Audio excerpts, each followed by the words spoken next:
দর্শক দেখতে পাচ্ছেন লক্ষ্মীপুর বাজারে বিলচাপড়ি আদর্শ গ্রাম হযরত ওমর রাদিয়াল্লাহু তাআলা আনহু হাফিজিয়া মাদ্রাসার এই জালসাকে উপলক্ষ করে কিন্তু ঈদের যে একটি আমেজ, সেই আমেজ সৃষ্টি হয়েছে। এই আমেজে এই যে গরু জবাই হচ্ছে, ঈদের দিন আমরা দেখে থাকি সকালবেলা গরু জবাই হয় এবং সামান্য কিছু গোশত হলেও কিনে নিয়ে গিয়ে সবাই খুশিকে ভাগাভাগি করে নেয়। সেই জায়গা থেকেই এই গরু কিন্তু জবাই হবে আগামীকাল সকালে লক্ষ্মীপুর বাজারে এই জালসাকে কেন্দ্র করে। অর্থাৎ এটা আসলে বড়া চলেই, প্রত্যেকটা বাড়িতে এসেছে আত্মীয় স্বজন। এই জালসাকে কেন্দ্র করে কিন্তু মেতে উঠেছে গ্রামের মানুষ। শুধু গ্রামের মানুষই নয়, সাথিয়া থানার মধ্যে থেকে সব গ্রাম থেকেই যেন লোকজন, আত্মীয় স্বজন প্রত্যেকটা বাড়িতেই আসা শুরু করেছে। আসলে এই গরু জবাই হবে এইখানে, এইটা এইটা শেষ হবে কিনা কি মনে করেন আপনি? এটা শেষ হবে, মানে শেষ হবে কখন পুরো পাবেই না কেউ, পাবেই না কেউ, তাহলে আরও দরকার ছিল। হয় এলাকার মানুষজন সুবিধা হবে, এই জন্য আমাদের গোস্ত বেচাও মোটামুটি আনন্দ লাগে ঈদের মতো। যাই এই বিষয়ে গরুটা নিয়ে আসছি। আমাদের এই জালসাটা আসলে এই সাথিয়া থানার মধ্যে সবচেয়ে বড় কিনা, আপনি কি মনে করেন? অবশ্যই বড়। কত করে কেজি গোস বিক্রি করবেন কালকে? 700 টাকা। 700 টাকা কেজি। 700 টাকা কেজি।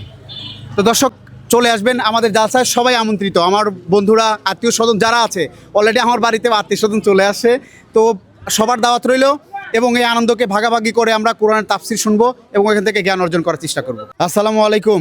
চলছে শেষ সময়ের প্রস্তুতি। বিলচাপড়ি আদর্শ গ্রাম হযরত ওমর রাদিয়াল্লাহু তাআলা আনহু হাফিজিয়া মাদ্রাসার জালসা হতে যাচ্ছিল। সেই জালসার শেষ প্রস্তুতি ধরা বললেই চলে। শেষ পর্যায়ের এই প্রস্তুতিতে আপনারা দেখতে পাচ্ছেন এখানে মাদ্রাসার কচিকাঁচা সবাইকে নিয়ে আপনাদের দেখানোর চেষ্টা করছি।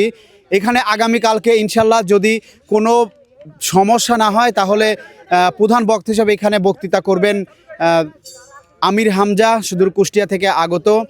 সেই প্রচেষ্টায় গ্রামের প্রত্যেকটা মানুষ যেন মেতেছে আনন্দে। বাজারে হচ্ছে গরু জবাই, ঈদের যে একটি উৎসব, সেই উৎসবের ন্যায় পরিণত হয়েছে এখন বিলচাপড়ি আদর্শ গ্রাম।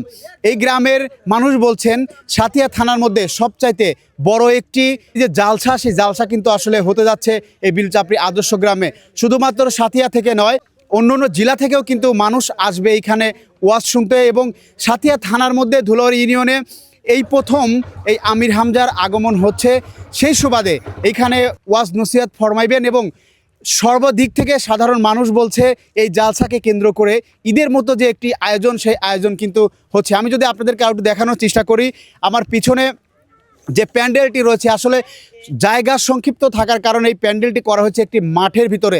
তবুও মানুষ বলছে হয়তোবা এখানে এই জায়গার পরিসরে কতটুকু ধরাতে পারবে, আসলে সেটাই দেখার বিষয়। বিলচাপড়ি হাফিজিয়া মাদ্রাসার প্রত্যেকটা গ্রামের প্রত্যেকটা মানুষের একটি আকাঙ্ক্ষা ছিল যে এই গ্রামে বড় ধরনের একটি আলেম যেন এইখানে আনা হয়।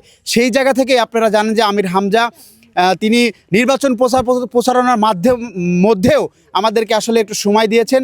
তো সেই সময়ের শেষ পর্যায়ে আমি যদি পিছনে একটু দেখাই আপনাদেরকে, শেষ সময়ের শেষ যে প্রস্তুতি কাজ এখানে হচ্ছে, এই প্রস্তুতি কাজের এইখানে থাকবে মিডিয়া সেলের জন্য একটি জায়গা, অর্থাৎ মিডিয়াদের জন্য, মিডিয়া প্রার্থী যারা আছেন, মিডিয়া কর্মী যারা আছেন, তাদের জন্য আলাদা করে একটি সেল তৈরি করা হচ্ছে এবং বাঁশ দিয়ে ঘিরাও দিয়ে সাধারণ মানুষের জন্য সুন্দর করে বিছানা তৈরি করা হচ্ছে গরম খড়কুটো দিয়ে। লারি কাসের কামিল মাদ্রাসায় বিশাল জালসা হয়, কিন্তু ওখানে আমির হামজা সাহেবের মতন এত বড় বক্তা এবছরে ইনভাইট পায় নাই। অতএব আমি মনে করি যে মৌলানা আমির হামজা সাহেবের জনপ্রিয়তার কারণে এখানে লোকের ঢল নামবে। আমি একদিন আগেই দেখিনি, এখানে আসি আমি নিজের থেকেই আসছি যে কি অবস্থা একটু দেখে আসি। বিল সাবভি কেন, আমার বাড়ি হচ্ছে পার্শ্ববর্তী গ্রাম বারোয়ানি, আমার বি সাহেব এখানকার সভাপতি যদিও হয়। আমি মনে করি যে এটা আমাদের এলাকায় বারোয়ানি বৃহত্তম থেকে শুরু করে আশেপাশের 10 গ্রাম এই সারা পড়ে গেছে। ধুলারি মাদ্রাসা যেরকম ওই 20-30টা গরু মোষ জবাই হয় ওই জালসার দিন, মনে হয় এখানে অতটা না হলেও এই লোকের সারা। কিন্তু আমার বন্ধু ইমান ভাই বলছে, আমার আত্মীয় স্বজন সকালবেলা চলে আসছে, পোলার চাল কিনছে। ভাই দাওয়াত নেন, না আমি দাওয়াত নিতে পারছেন, তুমি যে পোলার চাল আজকেই কিনতে চাও, এই জন্য তোমাকে ধন্যবাদ জানাচ্ছি। তাহলে তো খরচ বাইরে গেল, তাই না? পোলার চাল আজকেই কিন্তু কিনছে। ভাই আত্মীয় স্বজন চলে আসছে অলরেডি, তো আজকেই যদি চলে আসে পোলার রান্না করা লাগে, আগামীকাল তো ঢল নামবেই লোকের।